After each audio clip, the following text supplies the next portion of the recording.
Fake conditionality, it's something that can really keep you stuck if you're not careful. Even for me, getting a page up on my website with a description of the Joyful and Impactful Introvert System, my new coaching program, it's high on my wish list, right? But I know that it's not the biggest thing that will move me forward right now. Talking with people about it and letting them experience what this system can do for them, that is. Welcome to the Productive Introvert Community Podcast, helping ambitious introverts who feel deep down that they can add more value to the world to really thrive in their work. I'm Mariela Franker, and I'll be sharing what I'm learning as an introverted entrepreneur, a natural productivity coach, and a mom while I build my business online and take care of my family and myself. In this podcast, you'll learn the mindset and the practical steps to naturally increase the impact of your work while making space for your unique strengths as an introvert. Hi, it's Mariela. I'm in the middle of a restructuring and a change in direction. It's a slight change, but one that does influence a lot of things. So when you're restructuring or when you have a lot of things going on at the same time, you have to be really, really picky about what you spend your time on each day, right? Really going for those most important things and kind of carefully weighing, like, what's the most important next step to do? And I really believe it's important to do that even before you touch any work, because oftentimes it's the lack of clarity that keeps us stuck more so than actually doing work. And one of the biggest mistakes that I see people make when they're trying to decide what to do with their time each day is what I call creating fake conditionality. What is fake conditionality and how does it keep us stuck? Fake conditionality, it's when you tell yourself that you need to do this one thing first before you can do the other thing, which is actually the thing that you want to do. But when you look a bit closer, you'll see that those two things are actually separate actions.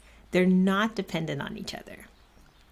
But what we do, we often come up with this cascade of things. Like, oh, I really want to do this thing, but before I can do that, I actually should do this first. Oh, but no, I need to create some images or something before I can do that thing. And then you have all this entire chain of actions that you need to take even before you get to the thing that you actually want to do.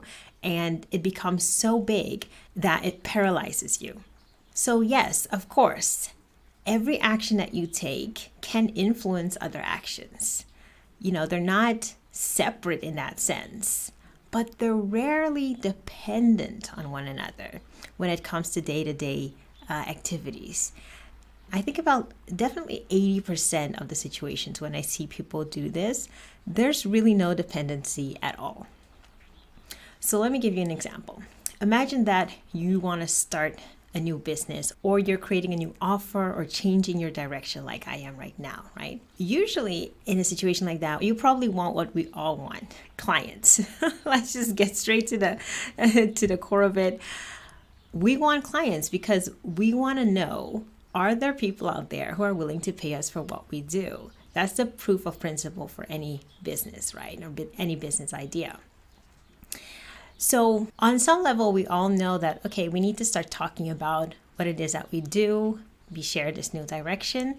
But wait, if I start telling people about it, they'll probably ask me if I have a website. I should work on that first. Stop. That's the moment to stop and to take a step back.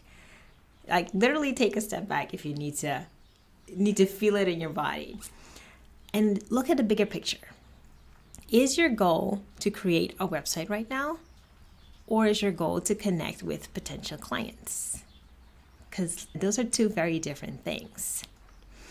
Yes, some people, when you tell them about your new direction or your new business idea, they might ask for a website.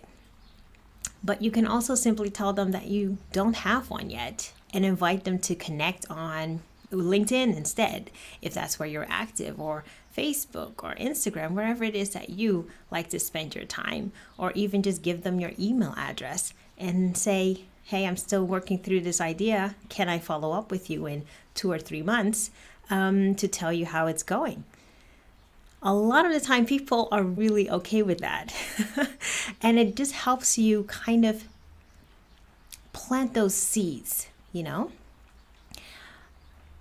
because it does take some time to build something up. It does take time for people to understand what it is that you're doing and to start having that trust, to start then inquiring about your service. I know for me personally, it can take up to a year for someone to feel ready to take that step. Especially the style of coaching that I do, it does require a lot of trust, and that takes time to build. And it's always something that we also look at the initial call to see, just to get a feel of each other. And do we have that initial sense of trust that we can move forward? And sometimes the answer is no. And in that case, that's perfectly fine. And it's best to just say, this is not going to be a good partnership.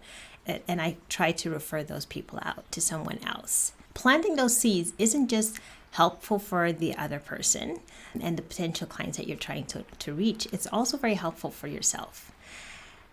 You see, when you're first starting an idea, especially for introverts, right? Because we need space and time to internally reflect on things. The first time that you come up with an idea, you may not even really have the words to describe it yet. For some people, it's more of just a question that pops up. For other people, it's kind of like a feeling. And as you start talking about it and getting feedback from people, that's when it starts growing and moving and shifting. So there are different working styles, and this depends on your unique working style, what works best for you. In my example, I can give you an example of myself. My process is very iterative. So every time I feel like I'm getting stuck somewhere, it's important to kind of get more data.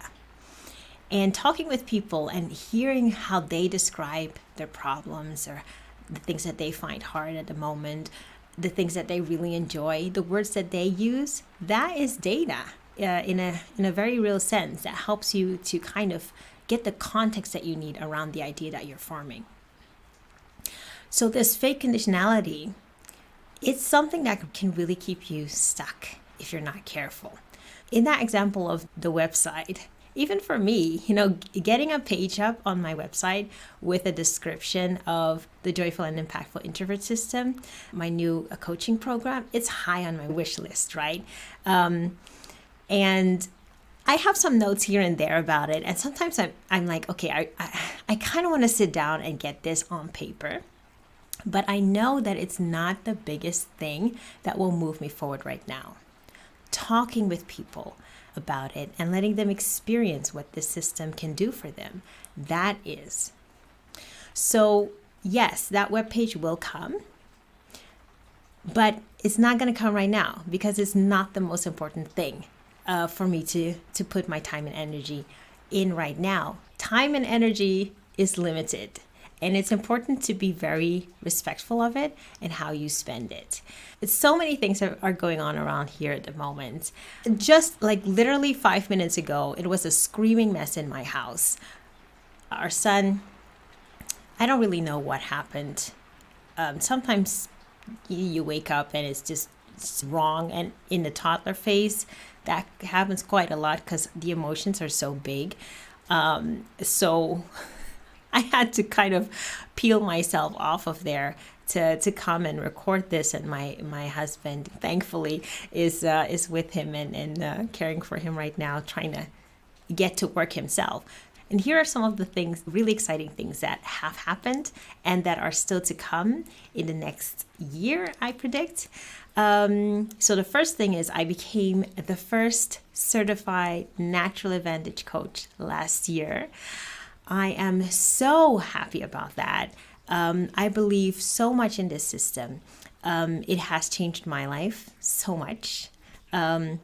And I see it changing the lives of my clients every day. So using natural advantage as a basis, I'm now developing my own system called the Joyful and Impactful Introvert System. I'll probably talk about it a lot because honestly, this podcast is kind of a way for me to reflect on it and to formulate my thoughts about it. We do that a lot in our heads, especially introverts. And I'm kind of using and abusing this podcast to kind of do that together with you. So this program is already available and is already doing its thing, but it will continue to grow over time, as all things do, especially in business. In a few months, a few weeks, and definitely a couple of years down the line, it will change, probably a lot. Even a one-to-one coaching program, it will likely grow to include like other options besides only Zoom calls, for example. We're still at idea phase around that, but I've gotten a bunch of valuable feedback about it already. So give yourself permission to just explore it in a way that you can actually see it in front of you, if you know what I mean. So moving forward, I'm focusing my new coaching program, the Joyful and Impactful Introvert System. I'm going to focus that around habit building, particularly how you can build habits in your work and around health without forcing yourself into a structure per se that sometimes we feel it can stifle our creativity, or feeling like you need to be really, really disciplined to implement. So connecting with that, I've let go of some of my offerings and some of my channels, basically. When I first started, I was active on Facebook and I hosted a Facebook group for about a year. I've let that go, and I've let go of a lot of social media in the process. I think you will find me a little bit on LinkedIn, and I have profiles on the other places, but I'm not a huge social media person. And the podcast is really the place where I feel most happy to share. And of course, my mailing list, which has been the longest running thing for me since I started my business.